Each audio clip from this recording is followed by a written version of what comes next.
Your team just added its 67th AI tool, and also your 67th security blind spot. The good news? The Vanta agent works like a GRC engineer in the background, finding every app your team uses, scoring the risk, and drafting fixes for you. Vanta is the platform used by over 16,000 fast-moving companies like Ramp, Cursor, and Harvey, who are shaping the future with AI and staying ahead of AI risk. Get started at Vanta.com.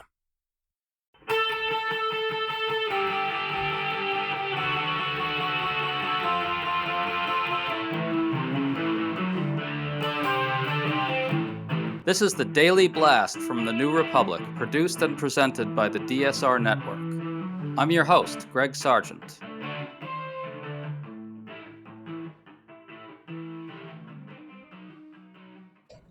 Donald Trump's own allies and many other Republicans have quietly started to fear the worst about the midterms. According to new media reports, they worry the loss of the House could be bigger than expected. They've even started to contemplate the possible loss of the Senate, too. What's got them rattled is there's no sign Trump can get the focus back onto the economy.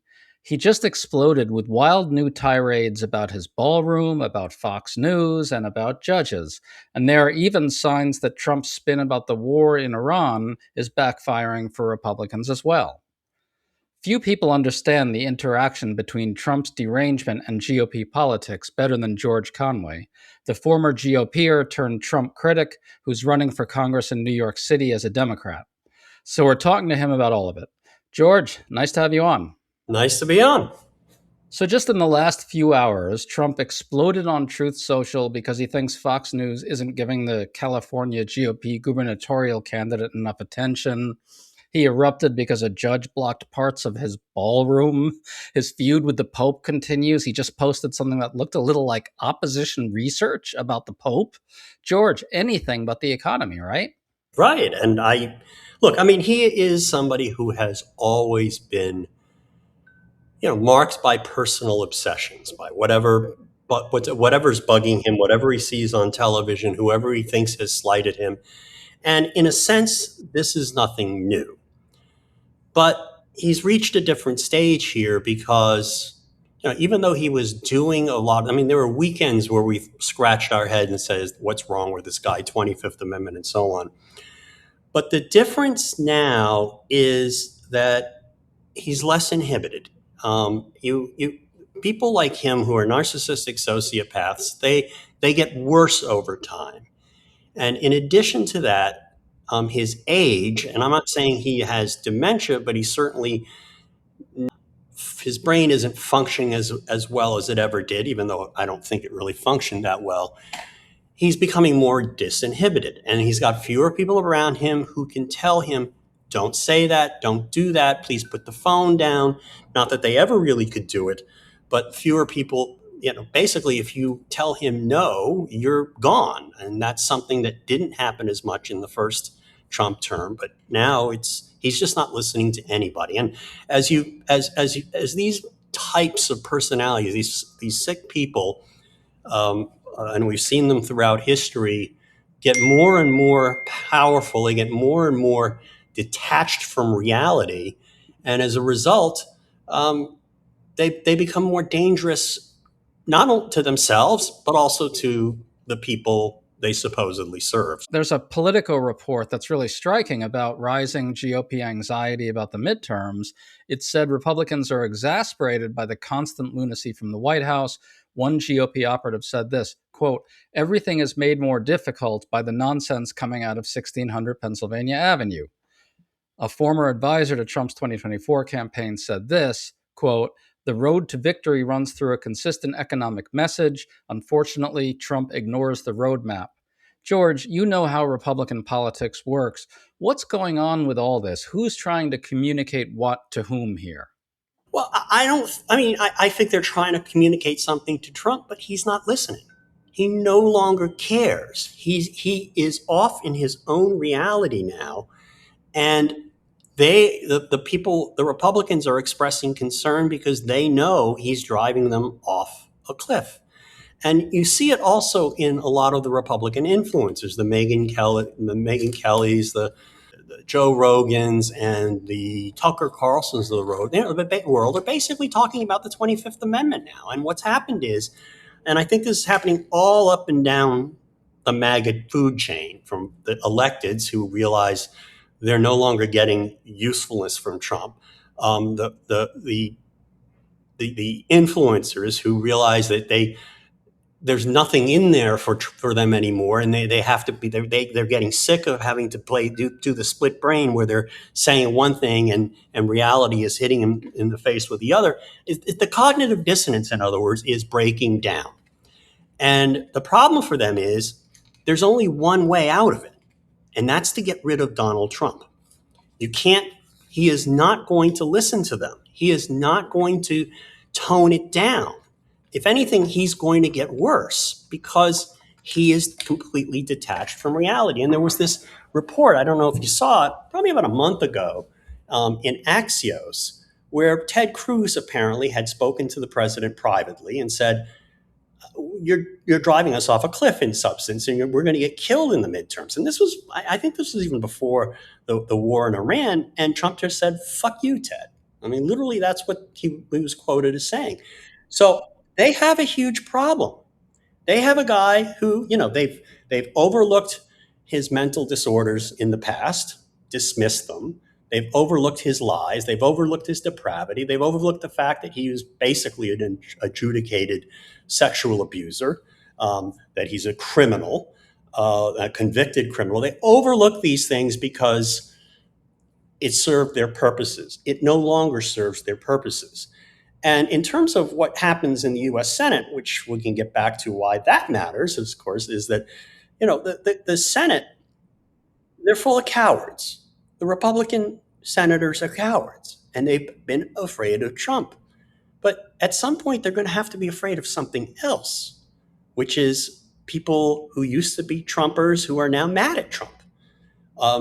Moderate voters who are swing voters who have basically voted for Trump once or twice, maybe even 3 times, and have now turned on him. And that's happening. And so I think I think at some point a consensus is going to arise because he's going to get worse, that he has to go. And I think that what has to be done is we have to start talking about that and preparing for that moment when everybody has had enough and the guy has to go. Well, your ad got at this in an interesting way. You had an ad in your congressional candidacy. It pulls together dramatic imagery of January 6th, ISIS paramilitary violence, the blowing up of supposed drug boats in the Caribbean, Trump's alliance with Putin, the Iran war, and rising inflation. All of that is sort of montaged throughout the ad in a fairly dramatic way. Then we hear this. Just when you think it can't get any worse, it does. It has to stop. We must make it stop. I'm George Conway. I'm running for Congress to take the fight right to Trump on your behalf. This is no ordinary time, and I will not be an ordinary member of Congress. I'm George Conway, and I approve this message. George, I'm interested in the line about this not being an ordinary time. Now, you're running in Manhattan, so obviously it's a very liberal audience, but I have to think that this sense that Trump has unleashed just sheer horrors on an unimaginable scale in America weighs a lot on a lot of different voters. What's the theory of the ad here? The theory of the ad is we have a lot to do in this country that people want fixed. Affordable health care, not just Democrats, but Republicans as well, affordable housing, infrastructure, all sorts of things that need to be improved to improve people's lives that are actually getting worse because of Trump. We have higher grocery prices, higher gasoline prices. He actually stopped this project that's right out my window here, that this is the Hudson River Tunnel project, the rail project, that he stopped because he stopped the funding for it, although the court enjoined him, because he wants Penn Station named after him. You name it, all these issues that people want to talk about and that affect people's daily lives. How are you going to fix that? You can't fix it in any significant way until he's gone. He's making everything worse, and he's a criminal. And the courts can't fix it, so whose job is it to fix it? It's Congress. Congress has to start reasserting its constitutional powers, and not just the power of the purse, the way they did to stop ICE from being funded, but the impeachment, the investigative and impeachment powers. And basically, my campaign is about, we need to talk about impeaching and removing Trump. We can't survive another 33 months of what we've seen for the last 15. Need a laptop that's built to perform and designed to last all day? Select Windows 11 PCs starting at $499.99 are now at Best Buy. Learn more at bestbuy.com. Best Buy. Imagine that. Starting a business can seem like a daunting task, unless you have a partner like Shopify. They have the tools you need to start and grow your business. From designing a website to marketing to selling and beyond, Shopify can help with everything you need. There's a reason millions of companies like Mattel, Heinz, and Allbirds continue to trust and use them. With Shopify on your side, turn your big business idea into... Sign up for your $1 per month trial at shopify.com/special offer. Hi, Ryan Reynolds here for Mint Mobile. Are you looking for a beach read this summer? May I suggest your big wireless bill? It's got suspense, mystery, a slightly flat, emotional arc, and a shocking twist where you realize you've been overpaying the entire time. Fortunately, though, Mint's story is better. Every plan, $15 a month, even unlimited. That's it. Happy ending, zero tears. Give it a try at mintmobile.com/switch. Upfront payment of $45 for 3 months, $90 for 6 months, or $180 for 12-month plan required. $15 per month equivalent. Taxes and fees extra. Initial plan term only. Greater than 50 gigabytes may slow when network is busy. See terms. Okay, so you get into Congress. Would you immediately start pushing for impeachment articles to be drawn up? Would you be prepared to do things like, recommend the criminal prosecution of people like Defense Secretary Pete Hegseth and others who potentially broke laws, referrals to DOJ?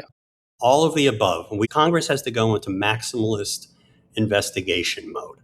And that's Congress's job. I mean, Congress is a legislature, to be sure, but one of its important powers is to investigate and to impeach and to remove criminal public officials. And in fact, if you go back to the Federalist Papers, Hamilton and Madison and Jay talked about the impeachment power as being a grand inquest on behalf of the nation. They borrowed that phrase from Parliament. This is how you hold executive officials to account, and this is what the framers gave us to deal with a president who is failing at his job, not just because he's incompetent, which he is, not just because he's crazy, because he is, but because he's fundamentally a criminal who defies the law. And the point I'm trying to make to people in this district is, let's say, we agree we work out deals on compromises on how to improve the affordability of healthcare, housing, groceries, building more infrastructure. Let's figure out all the different things that people have on their laundry list of things to do and put it in one big bill and call it the Everything is Better bill. Who's going to sign that bill? Right, of course. And then if you trick him into signing it somehow by saying Putin told you to sign it, who's going to enforce that bill? Well, a lot of things have to be on the table beyond just sort of the kitchen table stuff, as you mentioned before. I think impeachment of a number of different Trump officials has to be on the table. Absolutely. I think referrals to the Department of Justice, even though obviously the current DOJ wouldn't do anything with them except wipe their asses with them, essentially. But I think Democrats in Congress, if they have a majority in the House and possibly the Senate, I guess, need to start really laying the predicate here for a major accountability agenda. And the start of that, they have the power right at the outset to start referring things for criminal prosecution that puts down on paper what it is that all these people are doing wrong. Are you for that?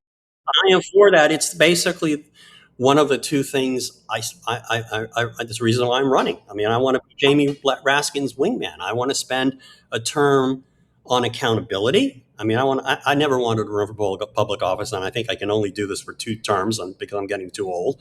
The first term would be accountability, exactly what you're talking about, impeaching and removing executive branch officials, creating a record for criminal prosecutions, including state criminal prosecutions. Because remember, a lot of this stuff could also be prosecuted. The corruption aspects of it could be corrupted, whether it be front running on war news or anything like that. That we need to create the record for this kind of accountability, both accountability by Congress in the impeachment process and accountability in the criminal process, whether it be federal or state. And then the second thing we have to do is to make sure it never happens again. Mostly it's going to have to be statutory because it's so hard to enact constitutional amendments, but there are a whole variety of things that we can do. What's on your list? My list would include, there are bills that have been thrown into the hopper on restoring the integrity of the Justice Department. I think we need to codify a lot of the practices that developed that weren't codified after Watergate that Trump has simply blown through. I think we need to put more teeth on restricting executive officials from not spending the money they are authorized and required to spend by law. It's the Impoundment Act as it exists isn't strong enough. We need to I think we need to put maybe possibly even criminal sanctions in place for people who refuse to spend the money in accordance with Congress's will. There's also, and I talked about this even before. I talked about this when I first launched the campaign. We need to create that advisory body to act as the judge of whether the president is fit to continue in office and replace the cabinet. And that's something that's authorized under Section 4 of the 25th Amendment, something that Nancy Pelosi once proposed. And now Jamie Raskin this week, to his great credit, has put it back on the table once again. And there are so many things like that. Let me throw a few out there and see what you think of them. I think a real revision of the War Powers Act, so no president can do this shit again, what he's doing with Iran. Major reforms to the pardon power, because he's just dangling pardons there for people so that they break the law for him, right? And then I think, transforming ICE or defunding it or essentially ending it and creating a whole new bureaucracy to deal with immigration, maybe along the lines of, I think Ben Rhodes had a good proposal in the New York Times. Are you for all those things as well? I'm absolutely for all of those things. Absolutely, I think ICE has to be completely replaced. It's rotten to the core. Sometimes you just have to take the functions of a dysfunctional organization. You just can't replace any part of it and expect it to work now because it's been so corrupted up and down the line. Yeah, and we can't go back into this situation where a president can create private militias out of immigration enforcement. That has to be the guiding idea here, I think. Yeah, absolutely. And the other things you mentioned are absolutely necessary. Well, okay, I just want to flag one other thing from that Politico report back to the congressional races. It says White House allies now fear the Senate is in play. A GOP operative says this, quote, "Everyone is focused on doing what we can to hold the Senate because people are very worried about that." Amazing stuff. This operative adds that it's crazy that this is a worry. It is. George, you're obviously focused on the House, but if the Senate is really in play, then we could be looking at a bigger midterm route than we expect. I mean, the Senate map is tough, but I think the Democrats are going to win the Senate. And you do. I do. Interesting. And I think we haven't. I think the extent of this wave, we're not. It's going to be unimaginable because he's getting. It's bad enough now. People have had enough now. You see that. He's cratering in the polls now. You see how he's lost. He had this surge among young people in 2024 and among Hispanics. It's all gone now. You just, I can't. I don't think you can understate how precarious some of these these Republican senators are. I think you get to 53 or 54 quite possibly. I think you could see Senator Tallarico. I think you could see even a Senator Andrews in South Carolina. I think this is going to happen because I don't see Trump turning it around. I don't think he's psychologically able to do that. I think he is in such a state of denial and unreality that he is not going to respond to these pleas to basically behave like a normal human being. I think he's going to double down. That's what he always does. He's going to double down on him. We may even invade Cuba, for example. Who knows? We don't even know what crazy things he's going to do between now and November. But he's getting much worse. And that's the one thing you can depend on Donald Trump. If you just go back and just say, I remember I was talking to a friend of mine in 2023 or 2024, a journalist, and we were having dinner in New York. And I said, he's just going to get worse. There is no bottom with this guy. And he's going to take the Republicans with him unless they get smart. I think he's going to take a lot of Republicans with him this year. And I think at some point next year, they're going to want to be done with him before 2029. And I think that we're going to be able to make the case for impeachment and removal of the president. Well, CNN had a really interesting nugget of reporting on all this as well that I want to get into. It said that Republicans are panicked about the midterms, but aren't shifting their approach yet because Trump keeps promising that the Iran war will end soon, and his assertions along these lines have trapped the GOP in a holding pattern, as CNN puts it. Now, I got to say, that made me laugh because it's like Trump's lies about the Iran war are backfiring badly for Republicans. And that plus the fact that they just keep coming up with reasons to not do things. They keep coming up with reasons to not change their approach with this guy because on some level they just know that it's like they've thrown up their hands in some sense, or they've eagerly embraced him in every which way as well. What do you make of all that? Yeah, I think they've lost. I think they realize they're in trouble. They're in paralysis, and at some point, but not yet, I think they're going to basically turn on him. And I think the thing about it now is that they don't. In the middle of this war, he keeps telling them, "Oh, it's going to turn around. It's going to get better. It's going to end." And they want to believe that, even though it's hard to see a positive resolution to this situation, right? We have essentially taken away our leverage we've shot our wad, so to speak. The threats that what are we going to do? Impose sanctions on them? We did that. What are we going to do? Bomb the hell out of them? We did that. So what incentive do they have to not do what they used to not do, which was take control the Strait of Hormuz or build highly or enriched uranium? Basically, we took away their incentive to cooperate with us, and we don't have any leverage over them anymore, and that's a problem. So just to close this out, George, a lot of former Republicans who have broken with the party over Trump, or ones who are sort of still Republicans but are never Trumpers, or whatever you want to call them. There's sort of a school of thought among them which tries to portray Trump as this kind of aberration, like he somehow, took conservatism in a dramatically new direction, took republicanism in a dramatically new direction. You've been willing to challenge that, I believe, and I wanted to give you a chance to challenge that. In many ways, Trump really represents the culmination of a lot of basic trends that were underway in the Republican Party and in conservatism, right? Yeah, I don't view him as conservative, right? I think there was this cancerous body within the right or within the Republican Party, but that has taken root and has basically destroyed the party. But predating Trump, though, like long predating Trump. It's just was always there, but it never took over the way it did during the Trump years. But is it conservative to impose these tariffs? Is it conservative for the government to own 10% of Intel? Is it conservative for the government to be controlling, to be determining winners and losers of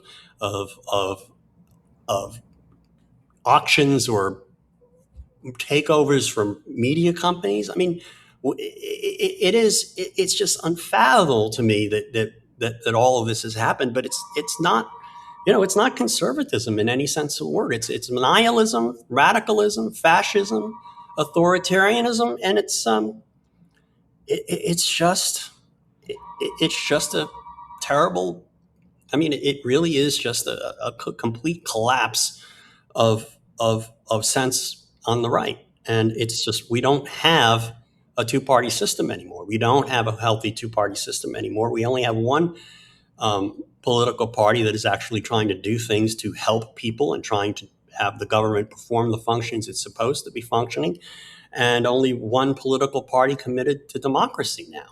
And that's a very unhealthy situation, but we have to go through this until there's some kind of more permanent political change. And I think, we're in the midst of some kind of a political transformation that I hope in the end turns out all right, where you end up with a sensible second party replacing the decrepit and depraved Republican Party in the way that sometimes that happened.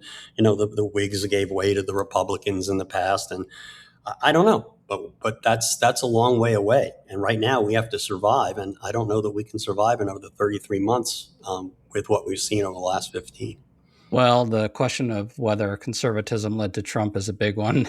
There are some indications that it did, but that's a big conversation for another podcast. George, just to close out, you're essentially saying the Republican Party has to be broken, otherwise it is broken, and I don't. I mean, it has to be broken and driven out of business. Driven out of business. I think Trump's going to destroy it. I think Trump is well on his way to destroying it, because you can see the fractures as we speak.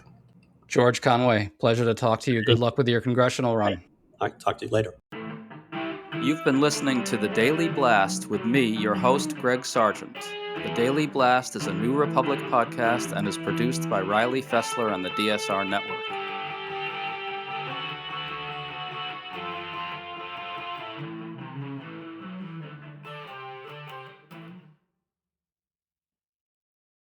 The GLP-1 pill you've been waiting for is now on Ro. Yep, it's finally here. With the same clinically proven ingredient, now in a pill, and now on Ro. It's the first FDA-approved GLP-1 pill for weight loss at the lowest price available. That's one daily GLP-1 pill for big results. Now on Ro. Go to ro.co/listen to see if you qualify. RX only. Go to ro.co/safety for serious side effects and boxed warning associated with GLP-1s.